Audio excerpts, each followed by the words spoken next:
ইমাম আহমদ বিন হাম্বল রাহমাতুল্লাহ আলাইহিকে দেখে চিনা যেত না।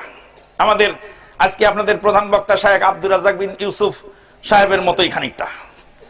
আব্দুর রাজ্জাক বিন ইউসুফ সাহেবকে দেখে মানুষ সহজে চিনতে পারবে ইনি এত বড় মুহাদ্দিস, চেনা মুশকিল আছে।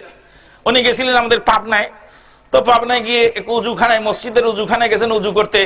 তো এক ভদ্রলোক উজু করতেছেন, তো উজু করতে করতে তখন আব্দুর রাজ্জাক বিন ইউসুফ সাহেব বলছেন আসসালামু আলাইকুম।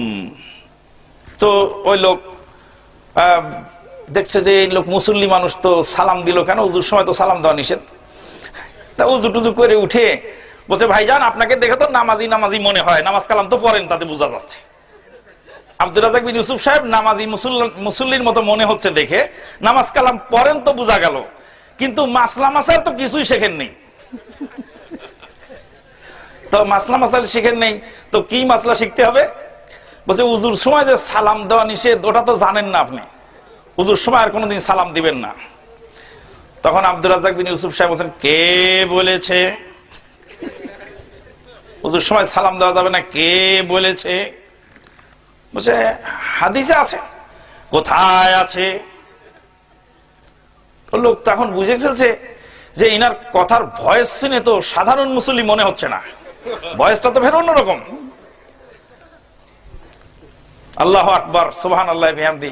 গল্প কিসসা কইতে গেলে রাত ভোর হয়ে যাবে, কিসসা বলতে চাচ্ছি না। বলতেছিলাম যে চিনতে পারেনি। আমি তো বাহরাইনে আমি আমার বাসস্থান থেকে অফিসে সকাল বিকাল হেঁটে যাতায়াত করতাম। হেঁটে যাতায়াত করে এই কারণ আমার ডায়াবেটিসের কিছু প্রবলেম আছে, যা হাঁটলে আমার একটু সুবিধা হয়। বাসাটা ওই জন্য অফিস থেকে খানিকটা দূরে নেওয়া হয়েছে।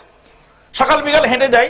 তো একদিন সকালে হেঁটে যাচ্ছি আমার বাসস্থান থেকে বাহরাইনের আমার সেই ইসলামিক সেন্টার হেদায়া সেন্টারের দিকে যাওয়ার পথে রাস্তায় দেখছি বাংলাদেশের কিছু তরুণ অরুণেরা তারা ওখানে কনস্ট্রাকশনের কাজ করে রাস্তার কিনারে কার্পেট বিছিয়ে বসে নাস্তা খাচ্ছে, রুটি খাচ্ছে, আপনার সবজি এবং দিয়ে কি বলে, হ্যাঁ সবজি দিয়ে রুটি তারা খাচ্ছে, ওখানে সবজি ডাল দিয়ে রুটি খাচ্ছেন। তো আমি যাওয়ার পথে বললাম আসসালামু আলাইকুম ওয়া রাহমাতুল্লাহি ওয়া বারাকাতুহু।